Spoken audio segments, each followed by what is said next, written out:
Chairman Smith, honorable committee members, thank you for allowing me to be here today to testify in front of you. My name is Colin Bauer, and I am here today for one reason: to ask the U.S. government to please stop giving Egypt billions of dollars until they release my two American kidnapped children. David Goldman and the respected chairman can attest to the fact that this has worked before.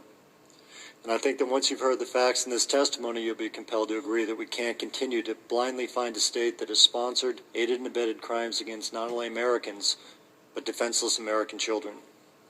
In the way of background, despite my having sole legal custody of my sons, Noor and Ramsey, they were kidnapped from the United States to Egypt in August 2009.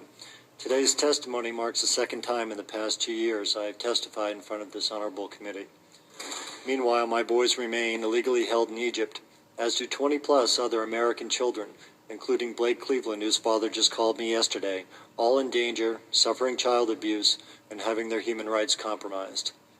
To these children, their parents, and to Noor and Ramsey, when you watch or read this, please know that you're in my prayers, and it's my sincere hope that this testimony leads to the U.S. government acting to bring each and every one of you home.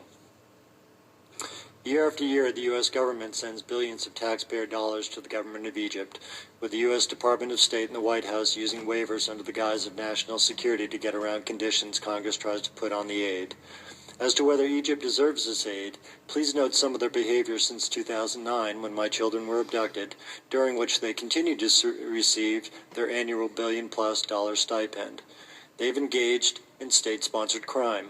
By aiding and abetting the kidnapping and illegal detention and child abuse of at least 2 American children, they provided the false passports and transportation for the kidnapping, and they have abetted the kidnapper through ongoing protection.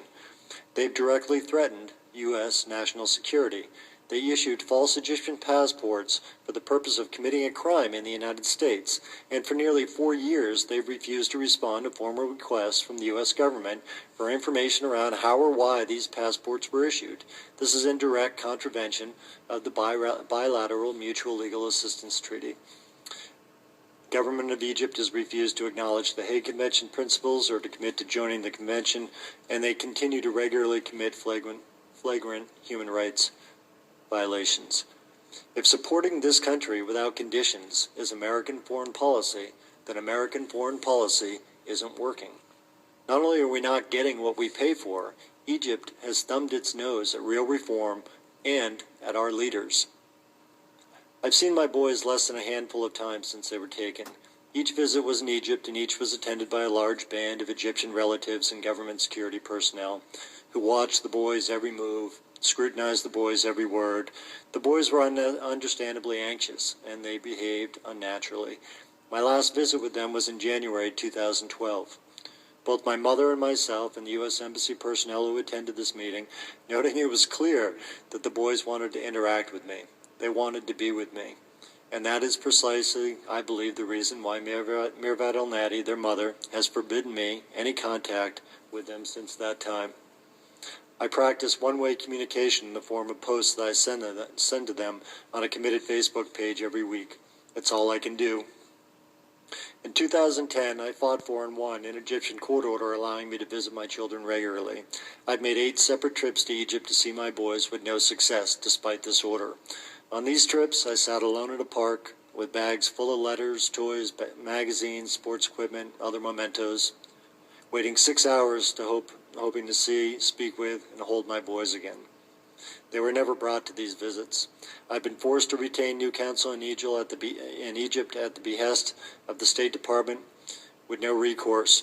I don't know when I'll see them again next. I don't know if they'll ever come home. All I know is that I will never stop fighting. It's important to note the El-Nadi family has direct ties to the Egyptian military. They started the only private sector yeast factory in Egypt in 2005 through a company called Egyptbelge. Like the production and distribution of all Egyptian necessities, this remains under the control of the Egyptian military. The ties between the El-Nadi family and the military were strong under the Mubarak regime, and they have persevered into the Morsi regime.